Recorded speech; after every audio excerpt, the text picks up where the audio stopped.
தன் வாழ்க்கையின் ஒவ்வொரு அம்சத்திலும் பிதாவை இன்க்ளூட் பண்ணினார். நான் பார்த்துக்கிறேன்னு சொல்லல, அதுதான் கீழ்ப்படிதல். பிள்ளைகள் தங்கள் வாழ்க்கையின் ஒவ்வொரு அம்சத்திலும் பெற்றோரை இன்க்ளூட் பண்ணுகிறார்களா, அவர்களாக முடிவெடுக்கிறார்களா? இயேசு இங்கே தன்னுடைய பிதாவை என்ன பண்ணினார்? ஒவ்வொரு சின்ன பெரிய காரியத்திலும் நான் குமாரன், எனக்கு நல்ல வல்லமையை கொடுத்திருக்கீங்க, என்னால் அற்புதம் செய்ய முடியும், தண்ணீரை திராட்சரசமா மாற்ற முடியும், தண்ணீர் மேல் நடக்க முடியும், எல்லா வல்லமையும் எனக்குள்ள இருக்கிறது. ஆனால் அப்படி தன்னை உயர்த்தாமல் ஜெபம் என்று வரும்போது வித் லவுட் வாய்ஸ், பலத்த சத்தத்தோடும் கண்ணீரோடும் பிதாவிடத்தில் பயபக்தியோடும் ஜெபம் பண்ணின பொழுது அவர் ஜெபங்கள் கேட்கப்பட்டது. உங்க வாழ்க்கையின் சின்ன காரியமோ பெரிய காரியமோ நீங்க முதல்ல இன்க்ளூட் பண்ண வேண்டியவர் பாஸ்டர் அல்ல, முதலாவது இன்க்ளூட் பண்ண வேண்டியவர் டாக்டர் அல்ல, முதலாவது இன்க்ளூட் பண்ண வேண்டியவர் பிதாவாகிய தேவன். சில வேளையில சத்தமா கூட கூப்பிடலாம், டாடி என்று கதறலாம், தப்பு இல்லை. தனி அறையில் கண்ணீர் சிந்தி அப்பா பிதாவே என்று நாம் கூப்பிடத்தக்கதான புத்திர சுவாரத்தின் ஆவி கொடுத்துருக்க என்ன வெக்கம் அப்பாட்ட கூப்பிடுறதுக்கு. என்னை பொறுத்த வரைக்கும் இந்த ஆவிக்குரிய யுத்தத்தில் பிரதானமான காரியமாய் நான் பார்ப்பது இந்த தீங்கை.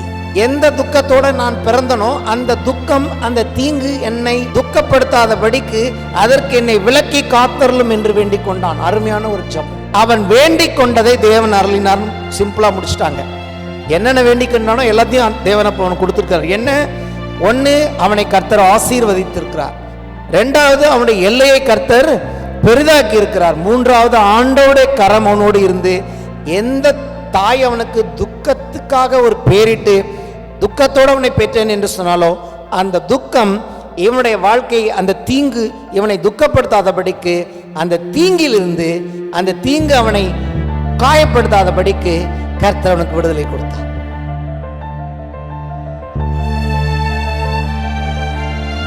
எபேசியர் 6ஆம் அதிகாரம் 10ஆம் வசனம்.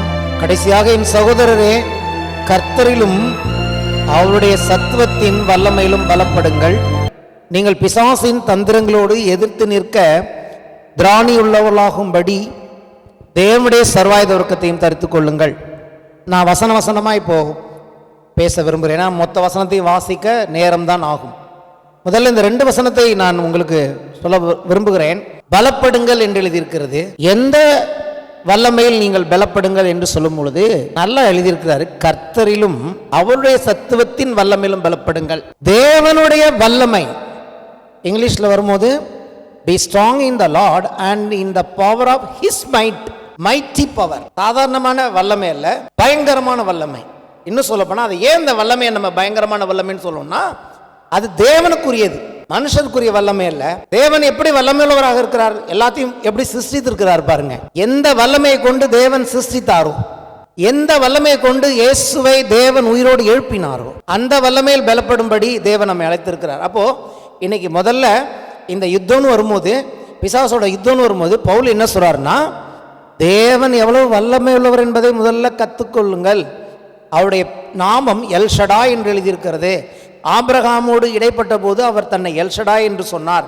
அப்படின்னா ஆபிரகாம்கிட்ட என்ன சொல்ல வர்றாரு? எனக்கு மேல ஒரு வல்லமை கிடையாது, அவர் தான் ஹையஸ்ட் வல்லமை உள்ளவர். இந்த உலகத்திலேயே தேவனுடைய வல்லமைக்கு மேல இனி ஒரு வல்லமை கிடையாது. எல்லாமே அவருடைய வல்லமைக்கு கீழே தான் இருக்கிறது. அவர் எல்லாவற்றையும் அடக்கி ஆளுகிறார், ஆளுகை செய்கிற தேவன், சிருஷ்டிகர்த்தர் அவர். அப்ப நம்ம தேவனுடைய வல்லமையில் பலப்படுங்கள்னா ஏதோ ஒரு சாதாரணமான காரியம் அல்ல. நம்மை சிருஷ்டித்த தேவனுக்கு எந்த வல்லமை சொந்தமா இருக்கோ அந்த வல்லமையை நீங்க எடுத்துங்கிறார். அல்லேலூயா. இன்னொரு காரியத்தை இந்த காலவில் நான் உங்களுக்கு சொல்ல விரும்புகிறேன். இந்த ஆயுதங்கள்லாம் கொடுத்திருக்கிறார். ஒரு 7 ஆயுதங்களை நம்ம தொடர்ந்து பார்த்துட்டு வரோம். அப்போ ஒரு யுத்தத்தில் ஒரு யுத்த வீரன் யுத்தம் செய்யும்போது அவனுடைய வல்லமையையும் அவனுடைய பராக்கிரமத்தையும் எப்படி அவன் பயன்படுத்துகிறான், என்ன ஆயுதம் அவனுக்கு கொடுக்கப்பட்டிருக்கிறதோ அந்த ஆயுதத்தின் மூலமாக அந்த வல்லமையை வெளிப்படுத்துகிறான். கையில் ஒரு பெரிய ஸ்வார்டு இருக்கு, கையில் பெரிய ஒரு வாள் இருக்குன்னா அந்த வாளை அவன் பயன்படுத்துகிற அந்த சுத்துகிற அந்த அந்த வல்லமை இருக்குல்ல, அது அவன் எவ்வளவு பலம் உள்ளவன் என்பதை, அந்த வல்லமையை அவன் தன்னுடைய ஆயுதங்கள் மூலமாக அவன் செயல்படுத்துகிறான். அப்போ தேவனுடைய வல்லமையில் பலப்படுத்தப்பட்ட நாம் இப்போ தேவனுடைய ஆயுதங்களை எடுத்து அதை பயன்படுத்தும் போது தேவன் என்ன விதமாய் பயன்படுத்துவாரோ அதே விதமான ஒரு வல்லமையோடும் உத்வேகத்தோடும் அதை நாம் பயன்படுத்தும்படி கர்த்தர் நம்மை அழைக்கிறார். அப்படி அது மட்டுமல்ல, இன்னொரு விஷயத்துக்கு நான் சொல்ல விரும்புகிறேன். தேவனுடைய வல்லமை அதை நம்ம பயன்படுத்துகிறோம் அப்படின்னா அங்கே ஞானம் ரொம்ப முக்கியமாக இருக்கிறது. ஒரு யுத்தத்தில் வந்து அந்த யுத்த வீரன் வல்லமையாக யுத்தம் செய்கிறான்னா அவனுக்கு வெறும் வல்லமை மட்டுமல்ல, அவனுக்கு ஞானம் இருக்கும். எப்படின்னா எந்த ஆயுதத்தை எப்படி பயன்படுத்தணும், எந்த நேரத்தில் எப்படி அதை எதிரியை தாக்கணும், எப்படி எதிரியை வந்து தடுக்கணும் அப்படின்னு சொல்லி வல்லமையோடு கூட அவனுக்கு ஞானம் முக்கியமாக இருக்கிறது. அதாவது ஒரு உதாரணத்துக்கு அம்பு விட வேண்டிய நேரத்தில் போயிட்டு கேடகத்தை வச்சுக்கிட்டு சண்டை போட முடியாது. கேடகம் வந்து ப்ரொடெக்ட் பண்ணும், ஆனால் எதிரியை தாக்கிறதுக்கு அம்பு விடணும் இல்லையா? அப்போ எந்த ஆயுதத்தை கொண்டு எப்படி அதை பயன்படுத்த வேண்டுங்கிற ஒரு யுக்தி, the strategy it's very important in the war. ஒரு யுத்தத்தில் அவனுக்கு நிறைய பலன் இருந்தால் மட்டும் போதாது. நல்ல ஹைட் அண்ட் வெயிட்டாக இருந்துட்டு கொஞ்சம் கூட அறிவு இல்லைன்னு வச்சுக்கோங்க, அவன் இவனை அடிச்சுட்டு போயிடுவான். ஸோ தேவனுடைய வல்லமை என்று பவுல் எழுதும்போது தேவன் என்னோடு பேசின காரியம் என்ன, தேவனுடைய வல்லமையோடு கூட தேவன் ஞானம் உள்ளவர். அவர் எப்படி ஆம்னிபொட்டன்ட் காட், எப்படி அவர் சர்வ வல்லமை உள்ள தேவனோ அப்படி அவர் சர்வ ஞானியாக இருக்கிறார். அப்போ தேவனுடைய வல்லமையில் நீங்கள் பலப்படும் போது அதில் பிரதானமாக நீங்கள் கவனிக்க வேண்டிய காரியம் தேவனுடைய ஞானத்தின்படி நீங்கள் வாழ வேண்டும். அப்போ தேவன் இதெல்லாம் உங்களுக்கு கொடுத்துருக்கிறாரா? தேவன் பலன் கொடுத்திருக்கிறாரா? தேவன் ஞானத்தை கொடுத்திருக்கிறாரா? கொடுத்து இருக்கிறார் என்று வேதம் சொல்லுகிறது. 1 கொரிந்தியர் 1:24 சொல்லுகிறது, ஆகிலும் யூதரானாலும் கிரேக்கரானாலும் எவர்கள் அழைக்கப்பட்டிருக்கிறார்களோ, யார் நீங்கள் அழைக்கப்பட்டவர்கள் எத்தனை பேருங்க? எல்லாருமே அழைக்கப்பட்டிருக்கிறார்களோ அவர்களுக்கு கிறிஸ்து தேவ பலனும் தேவ ஞானமாய் இருக்கிறார். இயேசு உங்களோடு இருப்பார் என்று சொன்னால், நீங்கள் கிறிஸ்துவுக்குள் இருப்பீர்கள் என்று சொன்னால், தேவன் என்ன பலன் கொண்டு இருக்கிறாரோ அந்த பலன் உங்களுக்கு இருக்கிறது. தேவன் என்ன விதமான ஞானத்தை கொண்டிருக்கிறாரோ எக்ஸாக்ட்லி அதே ஞானம் உங்களுக்கும் எனக்கும் இருக்கிறது என்று இங்கே பவுல் எழுதுகிறார். அல்லேலூயா. இங்கே எதுவுமே உங்களோட என்னோட கிடையாது, எல்லாமே தேவனுடைய காரியங்கள். So you have to unite your self, attach your self with the Lord. நம்ம தேவனோடு நம்மை இணைத்துக் கொள்வதில் எவ்வளவு நாம் தேவனோடு நம்ம இணைத்துக் கொள்கிறோமோ அந்த அளவுக்கு இந்த யுத்தம் அற்புதமான சத்துருவை நசுக்கி போடுகிற ஒரு யுத்தமாக இருக்கிறது. Where wisdom dictates the best way and power provides the ability to bring it to pass.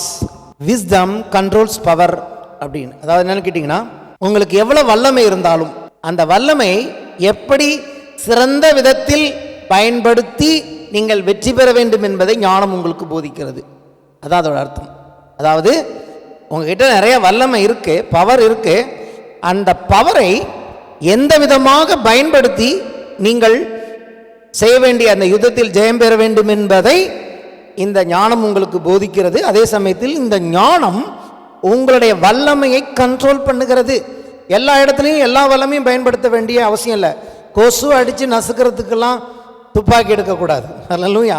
சில கொசுக்கள் காணப்படும், ஆவிக்குரிய கொசுக்கள். அந்த கொசுக்களை கொசுவாவே நசுக்கிடணும். அங்கே நான் உங்களுக்கு ஏற்கனவே சொன்ன 3 லெவலில் இருக்கு ஈவில் ஸ்பிரிட்ஸ். ஒன்று பூமியின் நிலைமையில் இருக்கிறது, சில அசுத்தாவிகள் வானமண்டலத்தில் காணப்படுகிறது, சில அசுத்தாவிகள் பாதாளத்தில் இருந்து வருகிறது.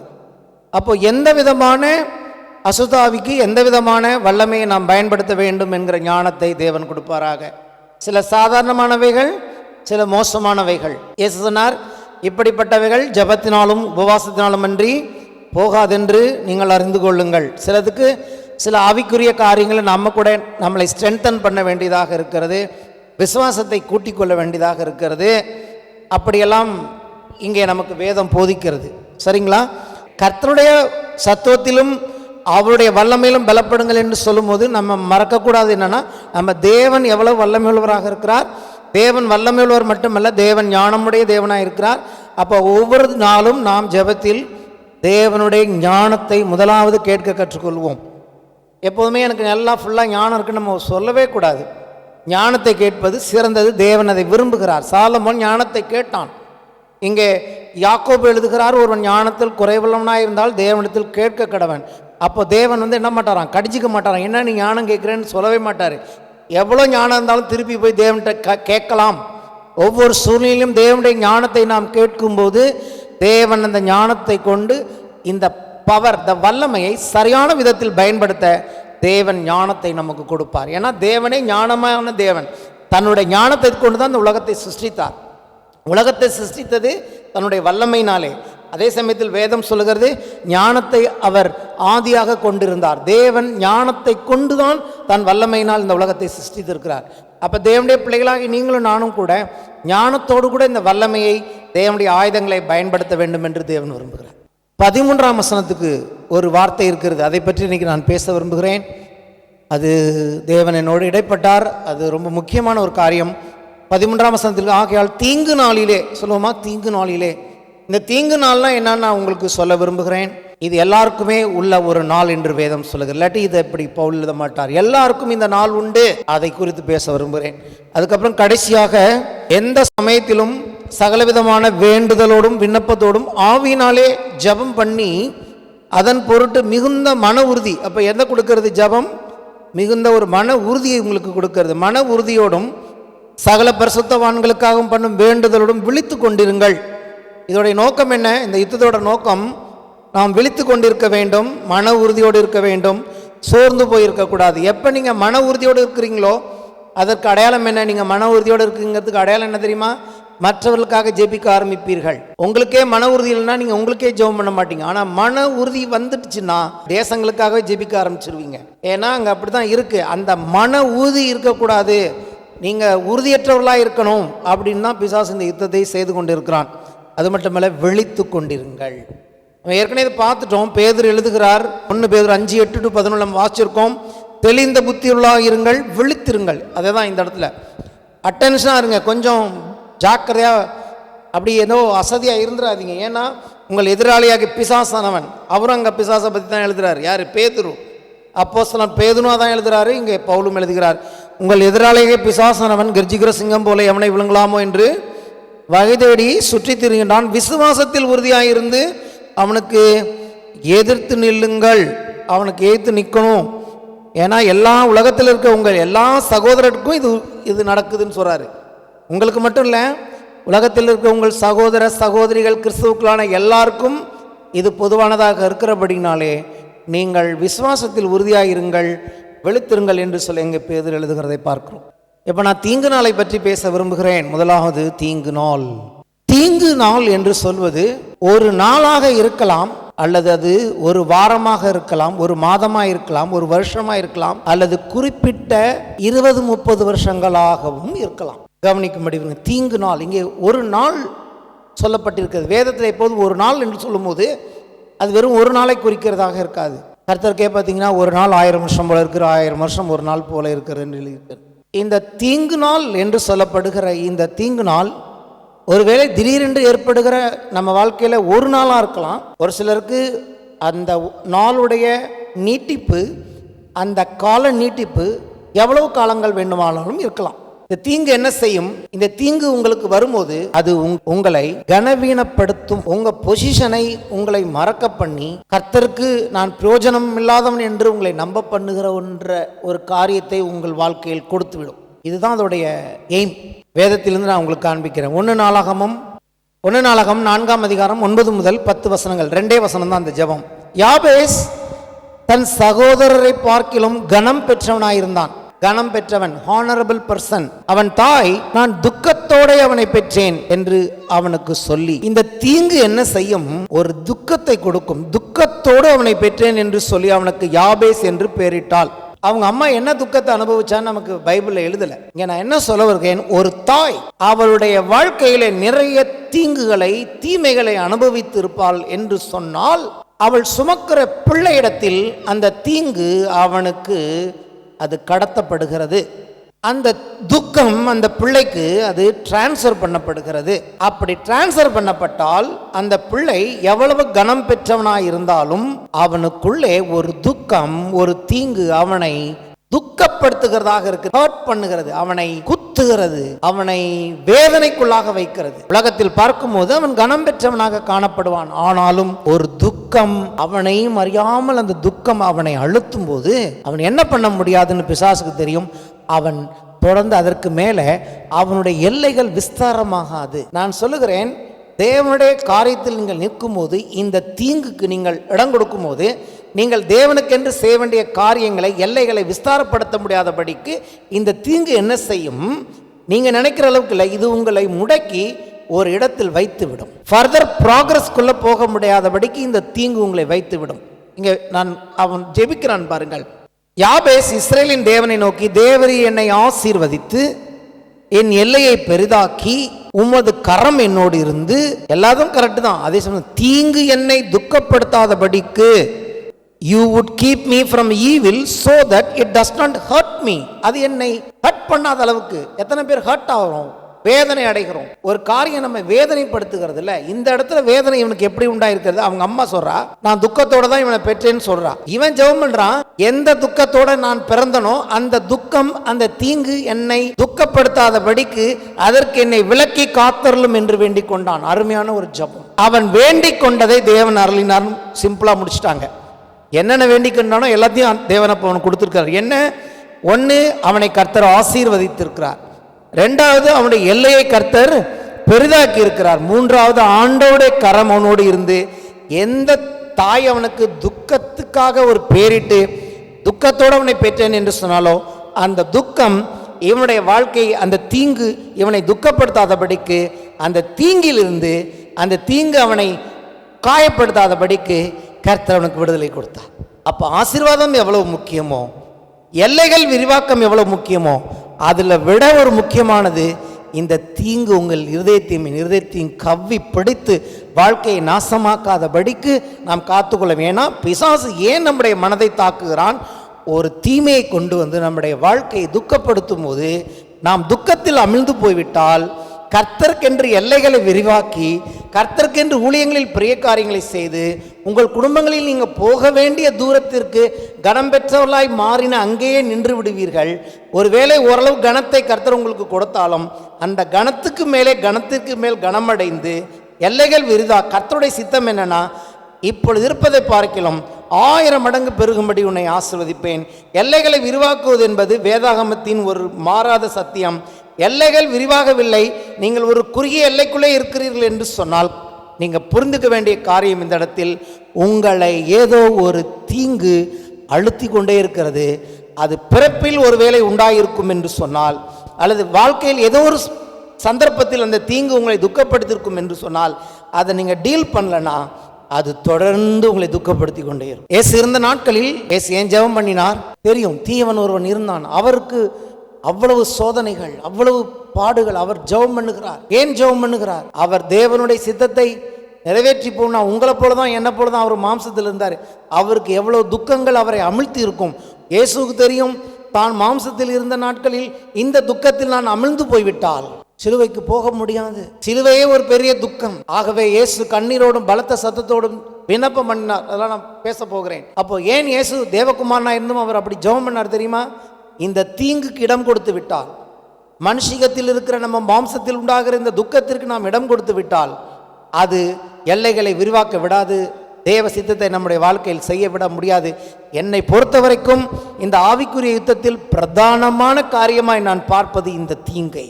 இது உங்களுக்கு இது எப்படி வந்தது, எங்கேருந்து வந்தது, ஏன் இது உங்களை அழுத்துது அப்படிங்கிறதே உங்களுக்கு தெரியாமலே நாட்கள் போய்விடும். அதை இந்த போல பகுதியை வாசித்து நாம் அதை நிதானிக்க தவறினால், என் தேவனுடைய பிள்ளைகளே, உங்கள் வாழ்க்கையிலும் நீங்கள் பெரிய காரியத்தை செய்ய முடியாது. யாருக்கு இது உண்டாகிறது? யார் பெரிய காரியங்களை செய்யும்படி தேவனுக்கென்று நாம் பிறக்கிறோமோ, பிசாசு என்ன பண்ணுகிறான்? ஏதோ ஒரு விதத்தில் இந்த தீங்கை நம்முடைய வாழ்க்கையில் வைத்து இந்த தீங்கு துக்கப்படுத்தும் போது நம்மால் எதையும் செய்ய முடியாது. அதற்கு தான் ஜெபம் தேவை. தீங்கு நாளிலே அவைகளை எதிர்க்கவும் சகலத்தையும் செய்து முடித்தவர்களாய் நிற்கவும் திராணியுள்ளவர்களாகும்படிக்கு தேவனுடைய சர்வாயுத வர்க்கத்தையும் எடுத்துக்கொள்ளுங்கள். இந்த சர்வாயுத வர்க்கங்களிலே பிரதானமானது எதுன்னு கேட்டீங்கன்னா, நான் சொல்லுகிறேன் ஜெபம். எபிரேயர் 5:7 முதல் 10 வசனங்கள். அவர் மாம்சத்தில் இருந்த நாட்களில் தம்மை மரணத்தின்று ரட்சிக்க வல்லமையுள்ளவரை நோக்கி பலத்த சத்தத்தோடும் கண்ணீரோடும் விண்ணப்பம் பண்ணி வேண்டுதல் செய்து தமக்கு உண்டான பயபக்தி நிமித்தம் கேட்கப்பட்டு அவர் குமாரனாய் இருந்தும் பட்ட பாடுகளினாலே கீழ்ப்படுதலை கற்றுக்கொண்டு தாம் பூரணரான பின்பு தமக்கு கீழ்ப்படுகிற யாவருக்கும் நித்திய ரட்சிப்பை அடைவதற்கு காரணமாகி மெல்கிசதேக்கின் முறைமையின்படியான பிரதான ஆசாரியர் என்று தேவனாலே நாமும் தரிக்கப்பட்டார். இன்னைக்கு இயேசு பிரதான ஆசாரியராக பரலோகத்தில் இருக்கிறார். உங்களுக்கு தெரியுமா? சிம்பிளா சொன்னா, இயேசு உங்களுக்காகவும் எனக்காகவும் ஜெபிக்கிறார் என்று வேதம் சொல்லுகிறது. சரி, எப்படி ஜெபிக்கிறார் இன்னைக்கு அப்படின்னு பார்க்கணும். முதல்ல இங்க பூமியில இருந்தப்ப அவர் எப்படி ஜெபித்தார்னு பார்க்கணும். அவர் சொல்றாரு, மாம்சத்தில் இருந்த நாட்கள் என்று எழுதப்பட்டிருக்கிறது. அதாவது இயேசு குமாரனா இருந்தும், அதாவது அவர் தேவகுமாரன், ஆனால் இப்போ பூமியில் இருந்தபோது மாம்சத்தில் இருந்தார். இப்போ மாம்சத்தில் இருக்கிறார். அவர் இப்படி ஜெபித்திருக்கலாம். அவர்கிட்ட பாவம் இல்லைன்னு நமக்கு தெரியும். அவர் ஜெபம் பண்ணா உடனே பதிலும் வரும். அவர் இப்படி தான் ஜெபிச்சிருக்கணும். எப்படி ஜெபிச்சிருக்கணும்? சாதாரணமாக ஜெபம் பண்ணியிருக்கலாம். மாம்சத்தில் வந்ததுனால ஜெபம் பண்ணணும் அப்படிங்கிறதுனால பிதாவை நோக்கி அவர் என்ன ஜெபம் பண்ணாலும் பிதா அவருக்கு பதில் கொடுத்துருப்பாரா இல்லையா? ஆனால் இங்கே அவர் எப்படி ஜெபம் பண்ணுறாரு? நல்லா நீங்கள் புரியும். தேவகுமாரன் தான் அவர். ஆனால் அவர் ஜெபம் பண்ணுற விதத்தை பார்த்தீங்கன்னா பலத்த சத்தம், வித் லவுட் வாய்ஸ், கண்ணீரோடு அழுது ஜெபிக்கிறார். பயபக்தியோடு ஜெபம் பண்றார். 3 காரியத்தில் ஜெபிக்கிறார். தேவகுமாரன் தான், ஆனால் ஜெபிக்கும் போது ஒரு பயபக்தியோடு ஜெபிக்கிறார், சத்தமாய் ஜெபிக்கிறார், கண்ணீரோடு ஜெபிக்கிறார். அப்போ இது எதை காண்பிக்கிறதுன்னு கேட்டிங்கன்னா, அவருக்கு நம்மை போல பாடுகள் இருந்தபோது கீழ்ப்படிதலை கற்றுக்கொண்டார். இங்கே எழுதியிருக்குல்ல, இன்னைக்கு எல்லாம் கவனிக்கும்படி விரும்புகிறேன். கீழ்ப்படிதலை கற்றுக்கொண்டாரா? என்ன தெரியுமா இந்த இடத்துல கீழ்ப்படிதல்? எது கீழ்ப்படிதல் தெரியுமா? ஜெபம் ஒரு கீழ்ப்படிதல். ஏன்னா நான் தேவகுமாரன், நான் ஜெபம் பண்ணி தான் எல்லாமே வரணும்னு அவசியம் இல்லை. அவர் சொன்னாலே எல்லாம் நடக்கும். காற்றை அதட்டினாரா? கடலை அதட்டினாரா? அது கீழ்ப்படிந்ததா? கீழ்ப்படிந்தது. அதுவுமே ஒரு வித ஜெபம் தான். சாதாரண வாழ்க்கை, உங்களை போல என்னை போல வாழ்க்கை அவருக்கு சுற்றிலும் பிரச்சனைகள் இருக்கும்போது அவர் ஜெபம் பண்ணின விதம் எதை காண்பிக்கிறதுன்னு கேட்டீங்கன்னா, ஒரு தேவனுடைய பிள்ளை பிதாவை நோக்கி எப்படி ஜெபிக்க வேண்டும் என்கிற ஒரு மாதிரியை காண்பிக்குது. ஆனால் நம்மளுடைய ஜெபங்களை நீ கொஞ்சம் நினச்சி பாருங்க. அவர் மாம்சத்தில் இருந்தார், தேவனா மாம்சத்தில் இருந்தார். நம்ம தேவன் இல்லை, நம்ம மாம்சத்தில் தான் இருக்கோம். நம்முடைய ஜெபங்களை கொஞ்சம் யோசிச்சு பாருங்க. என்னைக்காவது பலத்த சத்தம் கேட்டிருக்கா? என்னைக்காவது கண்ணீர் இருந்திருக்கா? இல்லை ஒரு பயபக்தி இருந்திருக்கா? ஃபோனையும் வச்சுக்குவோம், ப்ரேயரும் பண்ணிப்போம். ப்ரேயர் பண்ணுறதுக்குள்ள 1008 டைவர்ஷன், அங்கே போகிறது இங்கே போகிறது இதுன்னு. உபவாச ஜபனா எட்டி பார்க்கறதே கிடையாது. அங்கே பயபக்தி இல்லை. ஆனால் இயேசு பாருங்க, அவர் குமாரன், ஆனால் அவர் என்ன பண்ணுகிறார்? ஒரு விதமாக ஜெபம் பண்ணுகிறார். நான் சொல்லுகிறேன், எதனால் அவர் கீழ்ப்படிதலை கற்றுக்கொண்டார் என்று வேதம் சொல்லுகிறது. அவர் தேவனா இருந்தாலும் மனுஷகுமாரன் இருந்ததுனால ஜெபம் பண்ணார். பார்த்தீங்களா? எல்லாத்துக்கும் பிதாவை நோக்கி ஜெபம் பண்ணார்ல, அதுதான் கீழ்ப்படிதல்னு எல்லாருக்குமே தெரியும். நான் சொல்ற உண்மையான கீழ்ப்படிதல் என்னன்னு, கீழ்ப்படிதல் என்பது என்ன? இந்த இடத்துல இயேசுவின் கீழ்ப்படிதல், தன் வாழ்க்கையின் ஒவ்வொரு அம்சத்திலும் பிதாவை இன்க்ளூட் பண்ணினார், பிதாவை சேர்த்து கொண்டார். நான் பார்த்துக்கிறேன்னு சொல்லல, அதுதான் கீழ்ப்படிதல். இன்றைக்கு குடும்பத்தில் இருக்கிற பிள்ளைகளுக்கு வேதம் சொல்லுகிறது, பிள்ளைகளே நீங்கள் பெற்றோருக்கு கீழ்ப்படிங்கள். என்ன அர்த்தம்? அவங்க சொல்றதெல்லாம் கேளுங்கன்னு மட்டும் இல்லை. உங்க பிள்ளைகள், அதாவது பிள்ளைகள் தங்கள் வாழ்க்கையின் ஒவ்வொரு அம்சத்திலும் பெற்றோரை இன்க்ளூட் பண்ணுகிறார்களா? அவர்களாக முடிவெடுக்கிறார்களா? கீழ்ப்படிதல் என்பது நம்முடைய வாழ்க்கையின் ஒவ்வொரு அம்சத்திலும் நம்முடைய தாய் தகப்பனை இன்க்ளூட் பண்ணுவது. எதுவரைக்கும்? நமக்கு கல்யாணமாகி நாம் ஒரு குடும்பமாய் மாறும் வரைக்கும். குடும்பமாய் மாறின பின்பு கூட அவர்களுடைய ஆலோசனை நமக்கு வேணும். ஏன்னா அவங்க பெரியவங்க. இயேசு இங்கே தன்னுடைய பிதாவை என்ன பண்ணினார்?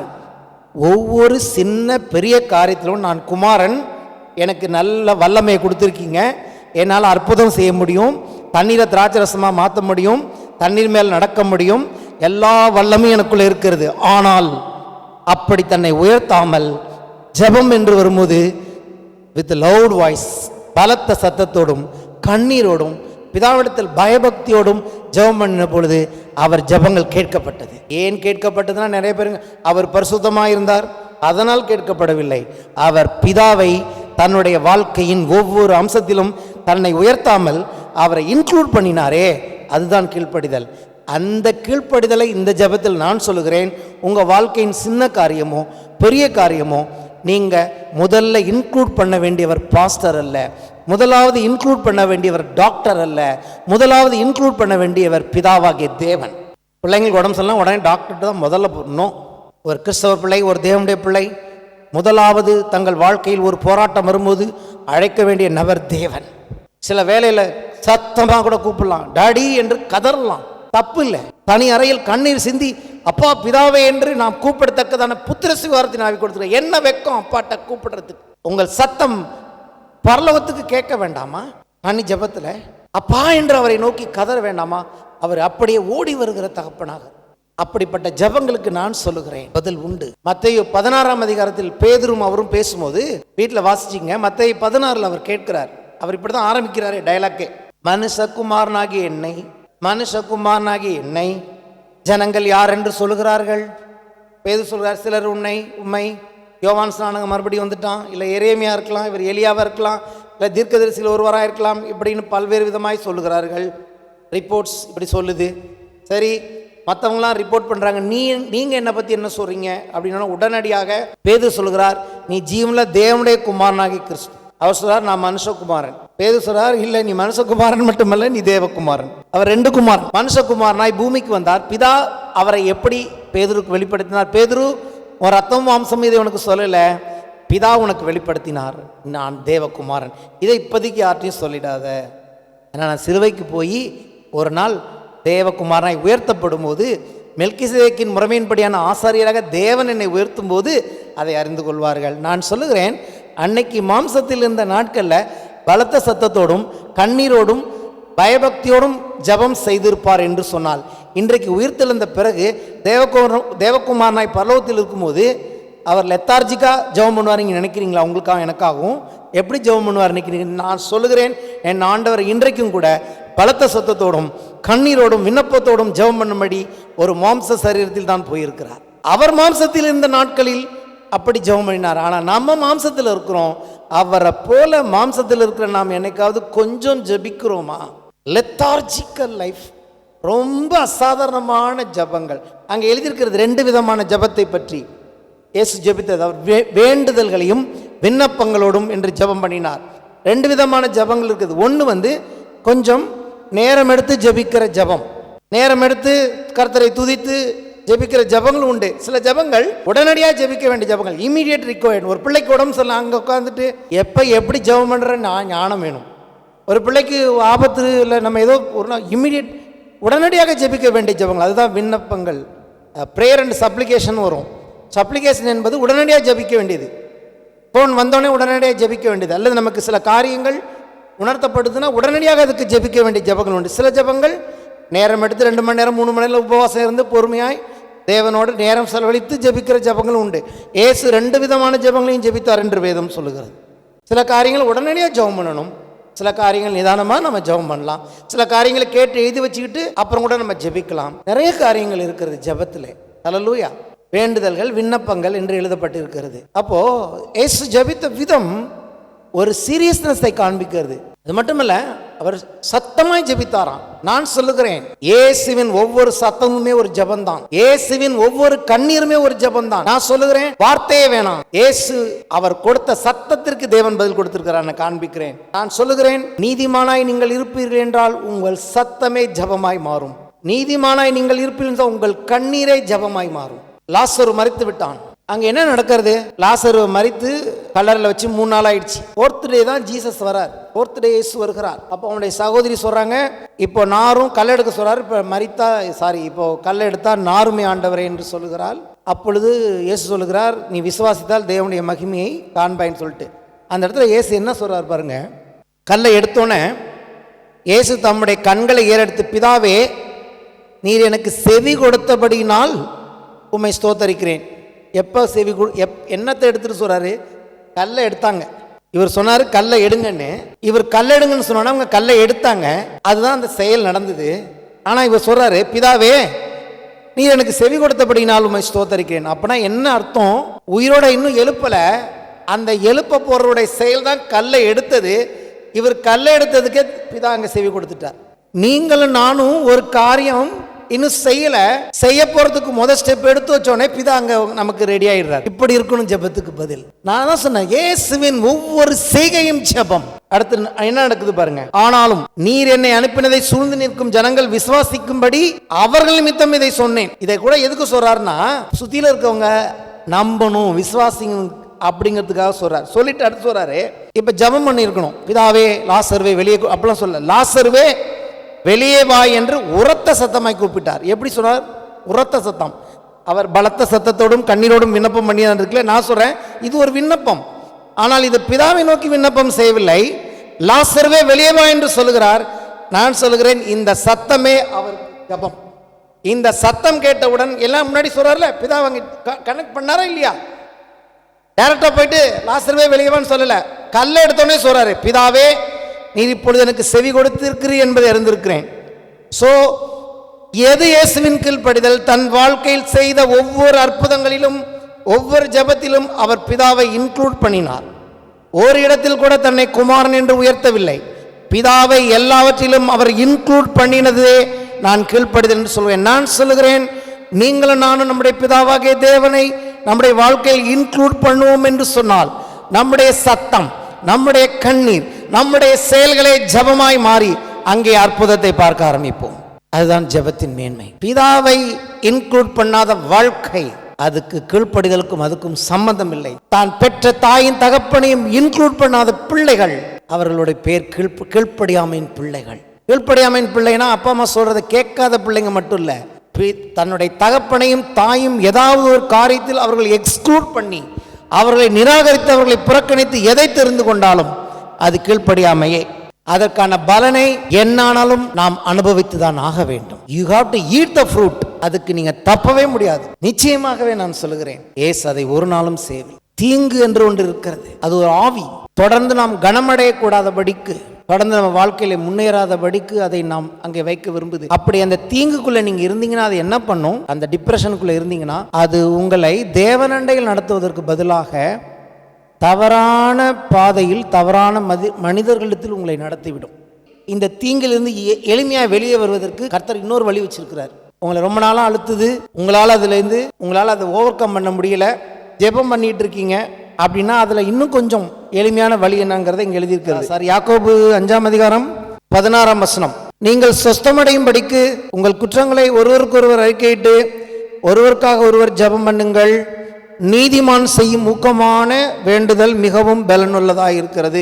நீதிமான் செய்யும் ஊக்கமான ஜெபம் மிகுந்த பலன் உள்ளது மட்டும் தான் நம்ம சொல்லுவோம். ஆனால் இதோட முழு பின்னணி இங்க என்ன போட்டிருக்கு? யார் நீதிமான்?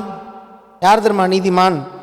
ஒரு குற்றம் இருந்தால் அதை அறிக்கை செய்கிறவன். இப்ப சொஸ்தமடைய வேண்டும், ஏதோ ஒரு காரியம் உங்களுக்கு சரியே ஆகலை, அது சரீர வியாதியோ அல்லது ஒரு அழுத்தமோ இருக்குன்னா, உங்களுக்கு நம்பிக்கையானவர்கள், அந்த நம்பிக்கையானவர்களிடத்தில் நீங்கள் அதை பகிர்ந்து கொள்ளும் போது, பகிர்ந்து கொண்டு ஜெபிக்கும் போது, எப்போ ஒரு பிரச்சனையை நீங்கள் நம்பத்தகுந்த ஒரு சகோதர சகோதரிட்டு நீங்கள் பகிர்ந்து கொள்கிறீர்களோ அப்பொழுதே பிசாசங்க பலவீனம் அடைவான். அந்த பிரச்சனை தன்னுடைய பலனை இழந்துவிடும். யாராவது ஜெபிக்கும் பொழுது தாங்கள் வேண்டிக் கொள்ள போகிற காரியத்தை குறித்து 2 பேர் ஒருமனப்படும் போது என்ன அர்த்தம் தெரியுமா? அங்க வல்லமை எப்படி வருதுன்னா, பிரச்சனை தன்னுடைய வல்லமை இழக்க ஆரம்பிக்கிறது. ஒரு காரியத்தை குறித்து ஜெபிக்க ஆட்கள் ஒருமனப்பட்டு அதிகமாக தேவ வல்லமை அதிகமாக மாறுகிறது.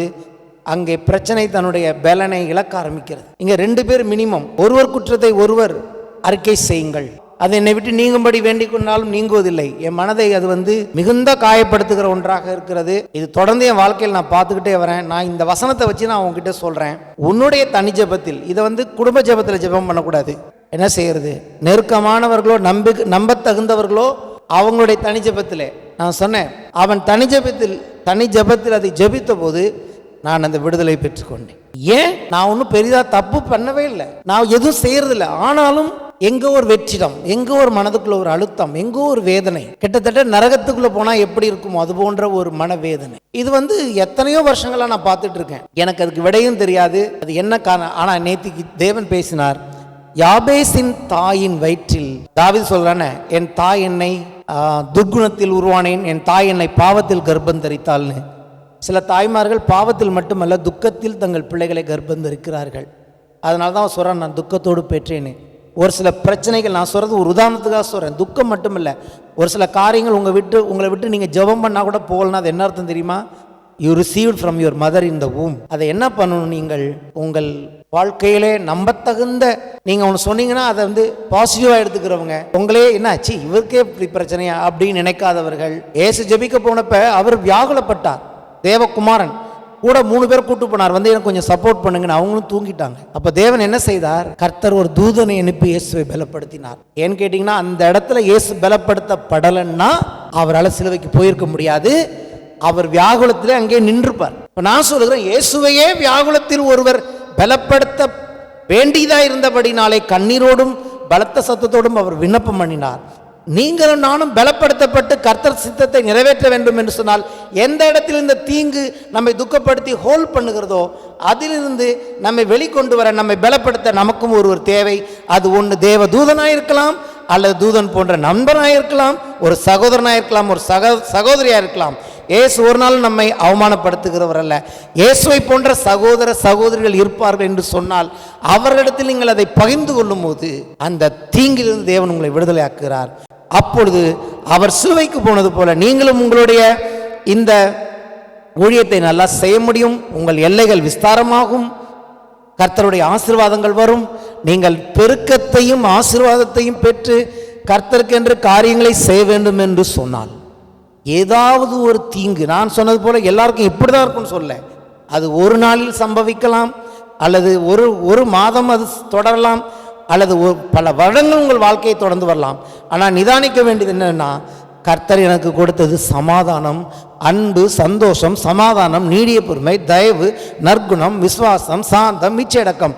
இதுதான் தேவனுடைய கனிகளை உரிய.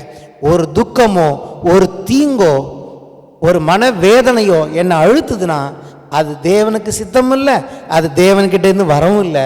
பிசாசானவன் உங்களை அந்த இடத்துல வைத்து உங்கள் வாழ்க்கை கனத்திற்குரியவர்களாக உங்களை கனவீனம் உள்ளவர்களாய் மாற்ற, ஒரு சில அடிமைகளாக மாற்ற, தொடர்ந்து முன்னேறி போகாமல் கீழே இழுக்கும்படி வைக்கிற ஒரு பெரிய தந்திரம்தான் அந்த தீங்கு.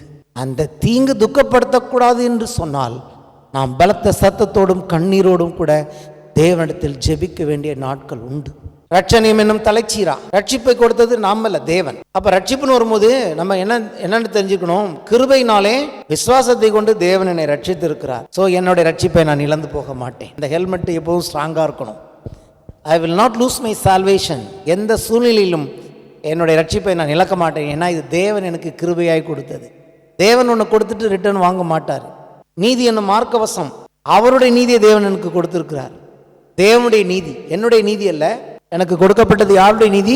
தேவனுடைய நீதி. ஆகவே தான் எழுதியிருக்கிறது, நீதிமான்கள் செய்யும் ஊக்கமான ஜபம்னு. யார் இந்த நீதிமான்கள்? தேவ நீதியை பெற்ற நீதிமான்கள். இவங்களுக்குள்ள குறை இருக்கா? இருக்கு. ஆகவே தான் சொல்றாங்க, நீதிமானா இருந்தினாலும் கூட உனக்கிட்ட குறை இருக்குன்னா நான் நீதிமான்ல நினைக்காத, நீதிமானா இருக்கிற நீ உங்ககிட்ட இருக்கிற குறையை இன்னொரு நீதிமான்கிட்ட சொல்லி அறிக்கை பண்ணு, அப்போ அது காணாமல் போய்விடும். பாவிகள் அறிக்கை செய்வார்னு எழுதியிருக்கா அந்த இடத்துல. பாவிகள் தங்களுடைய பாவங்களை ஒருவருக்கு பாவத்தை அறிக்கை பண்ண வேண்டிய இடம் தேவன் கிட்ட, பிரச்சனையை அறிக்கை பண்ண வேண்டியது நீதிமான் கிட்ட. ஹல்லேலூயா. பாவத்தை போய் அறிக்கை பண்ண சொல்லல, பாவ மன்னிப்பு தேவனிடத்தில் நாம் பெற்றிருக்கிறோம். பாவ மன்னிப்பை பெற்ற நீதிமான்கள் அதற்கு பிறகு பிசாசு வைக்கிற ஹோல்டை உடைக்க இன்னொரு நீதிமானிடத்தில் பகிர்ந்து கொள்ளும் போது நீதிமான் செய்யும் ஊக்கமான ஜெபம் மிகுந்த பலன் உள்ளது. அவர்களுக்கு விடுதலையை கர்த்தர் கொடுக்கிறார். இது தேவ நீதி. சத்தியம் என்னும் மறைக்கச்சை, இப்பதான் சமீபத்தில் பேசினேன், நம்ம அப்படியே சரியான இடத்தில் நிற்க உதவுகிறது. தேவன் மேல் அட்டென்ஷன் வைக்க பிசாசை எதிர்க்க சத்தியம் உதவுகிறது. சமாதானம், அது இயேசு கொடுத்த சமாதானம், அது அவருடைய அவர் சொல்றாரு, உலகம் கொடுக்கிற பிரகாரமாக அல்ல, என்னுடைய சமாதானத்தை உங்களுக்கு வைத்து போகிறேன், இட்ஸ் யுவர்ஸ். அவர் கொடுத்தது, அதனால எப்பயாவது வாங்கி பாருன்னு நினைக்கக்கூடாது. அவர் வாட்டி கொடுத்தாருன்னா அது என்கிட்ட நிலைச்சு இருக்கும். அதாவது எதுக்கு அவருடைய சமாதானம் சொல்றாருன்னா, உலகம் கொடுக்குற சமாதானத்தை ரிட்டர்ன் எடுத்துரும். இன்னைக்கு உங்களோட சமாதானம் இருப்பாங்க, நாளைக்கு சண்டையாக மாறிடுவாங்க. நேற்றுக்கு வரைக்கும் சமாதானமாக இருப்பீங்க, இன்னைக்கு சண்டையாக மாறிடும். ஆனால் இயேசு கொடுத்த சமாதானம் எப்போதும் நிலைச்சிருக்கும். அவர் ஏன்னா அதை ரிட்டர்ன் எடுத்துக்க மாட்டார். அப்போ அந்த சமாதானத்தில் நம்ம நிற்கணும் இல்லையா? அப்புறம் என்ன, விசுவாசம் என்ன கேடகம்? விசுவாசம் யாருடையது? கர்த்தருடையது. தேவனுடைய விசுவாசம் உள்ளவர்களாயிருங்கள் என்று வேதம் சொல்கிறது. விசுவாசம் தேவன் கொடுத்தது. கர்த்தருடைய வார்த்தை, இருபுறம் கருக்குள்ள பட்டயம் தேவன் கொடுத்தது. இதில் எதுவுமே நம்முடைய இல்லை. தலையில் இருக்கிற ஹெல்மெட்லேருந்து கால் இருக்கிற ஷூ வரைக்கும் எல்லாமே தேவன் கொடுத்தது. அதை விட முக்கியம் தேவனுடைய வல்லமை, அதுக்கு மேலே ஒரு வல்லமே கிடையாது. அந்த வல்லமையை கொண்டு உங்களுக்கு உதவி செய்கிறார். அவருடைய ஆயுதங்களை எப்படி அந்த யுத்த வீரன் பயன்படுத்துகிறானோ அதே விதமான வல்லமையோடு கூட ஞானத்தோடு கூட, ஞானத்தை இது போல் கேட்டு தேவனிடத்தில் ஞானத்தை கேட்டு, ஏன் இந்த பிரச்சனை இங்கே, இது எங்கேருந்து ஆரம்பிச்சது, இதனுடைய வேற என்ன, ஏன் இது இப்படி இருக்குது அப்படின்னு கர்த்தரிடத்தில் கேட்கணும். இதெல்லாம் யார்ட்டையும் சொல்லக்கூடாது, இதெல்லாம் டீல் பண்ணவே கூடாது, கடைசி வரைக்கும் போராட்டத்தோடு இருக்கக்கூடாது. எவ்வளவு கனம் பெற்றவன் ஒருவன் கனம் பெற்றாலும் அவன் பார்க்குறான், நான் கனம் பெற்றவனாக இருக்கேன், எல்லாரை விட நான் தான் ஹையஸ்ட் பொசிஷனில் இருக்கேன், ஆனால் எனக்குள்ளே இந்த துக்கம் என்னை போட்டு அழுத்திட்டு இருக்கு. எங்கள் அம்மா வச்சா பேர் யாபேஸ்னு, துக்கத்தோடு பெற்றேன்னு, ஆனால் நான் இப்போ தேவன்கிட்ட போய் டீல் பண்ண போகிறேன். எனக்கு இந்த துக்கம் என்னை ஹர்ட் பண்ண வேணாம் டாடி, இதை எடுத்துருங்க. காரணம், என் எல்லைகள் விரிவாகணும், நான் ஆசீர்வாதமாக இருக்கணும், நான் அருமையாக இருக்கணும்னா நான் இது எனக்கு வேண்டாம். எத்தனை பேர் முடிவு பண்ண போகிறீர்கள், இது வேண்டாம், சில காரியங்களை வேண்டாம் என்று முடிவு செய்யுங்கள். துக்கம் வேண்டாம் என்று முடிவு செய்யுங்கள். அழுத்துகிற மனிதர்கள் வேண்டாம் என்று முடிவு செய்யுங்கள். சமாதானத்தை திருடுகிற மனிதர்கள் வேண்டாம் என்று முடிவு செய்யுங்கள். ஏன்னா உங்களுக்கு சந்தோஷம்தான் முக்கியம். உங்கள் எல்லை நல்லா இருக்கணும், உங்கள் எல்லை பெருசாக போகணும், உங்கள் பார்டர் பெருசாகி நீங்கள் கர்த்தருக்குன்னு பெரிய காரியத்தை செய்யணும்னா நீங்கள் தீங்கு அந்த துக்கத்தை நீங்கள் டீல் பண்ணித்தான் ஆக வேண்டும். இயேசு டீல் பண்ணியிருப்பார் என்று சொன்னால், இயேசு அன்றைக்கு அதை டீல் பண்ணவில்லை என்று சொன்னால், அவருக்கு அன்றைக்கு பலப்படுத்தப்படவில்லை. கர்த்தருடைய வல்லமையில் அவர் பலப்படுத்தப்பட 3 சகோதரர்கள் 3 அப்போஸ்தலர்கள் தன்னை பலப்படுத்துவார்கள் என்று நம்பி போனார். ஆனால் 3 பேருமே தூங்கிட்டாங்க. நம்ம வாழ்க்கையிலும் கூட நம்ம சிலரை நம்பி இருக்கிறோம். அவர்கள் நம்மை பலப்படுத்துவார்கள், நமக்கு உதவி செய்வார்கள், நம்மோடு அவர்கள் தூங்கி விடலாம் அல்லது இல்லாமல் போகலாம். அந்த சூழ்நிலை கர்த்தர் பார்த்தார், யாருமே இல்லை. இயேசுவை தவிர அங்கே உதவி செய்ய யாருமே இல்லை. க்ளோஸாக இருந்த அந்த 3 பேரும் இல்லை. அப்பொழுது தேவன் தன் தூதனானவரை அனுப்பி மாம்சத்தில் இருந்தபடினாலே, தன் குமாரன் மாம்சத்தில் இருந்தபடினாலே அவரை பலப்படுத்தினார். நான் சொல்கிறேன், நீங்கள் மாம்சத்தில் இருக்கிறபடினாலே, தேவன் யாருமே இல்லை என்று சொன்னாலும் இன்றைக்கு பரிசுத்த ஆவியானவரை கொடுத்திருக்கிறார். தேவன் இயேசு நமக்குள்ளே வாசம் செய்கிறார். கர்த்தர் நம்மையும் கூட தூதர்களை கொண்டு பலப்படுத்துவார். இஃப் இட் இஸ் நெசசரி, தேவையானால் தூதர்களை அனுப்பவும் தேவன் தயங்குவது இல்லை. ஆகவே நான் சொல்கிறேன், இந்த யுத்தத்தில் உங்கள் நம்பிக்கையும் உங்கள் நோக்கத்தையும் உங்கள் விசுவாசத்தையும் பிதாவாகிய தேவன் மேலும் கர்த்தராகிய இயேசு கிறிஸ்துவின் மேலும் பரிசுத்த ஆவியானவராகிய தேவன் மேலும் வையுங்கள். அவரில் நிலைத்திருங்கள். உங்களுடைய பலத்தை நம்பாதிருங்கள். கர்த்தர் மேல் விசுவாசம் உள்ளவர்களாக இருங்கள். அவனுக்கு எதிர்த்து நில்லுங்கள். அவன் அப்பொழுது உங்களை விட்டு ஓடிப்போவான். எழுந்து நிற்போம்.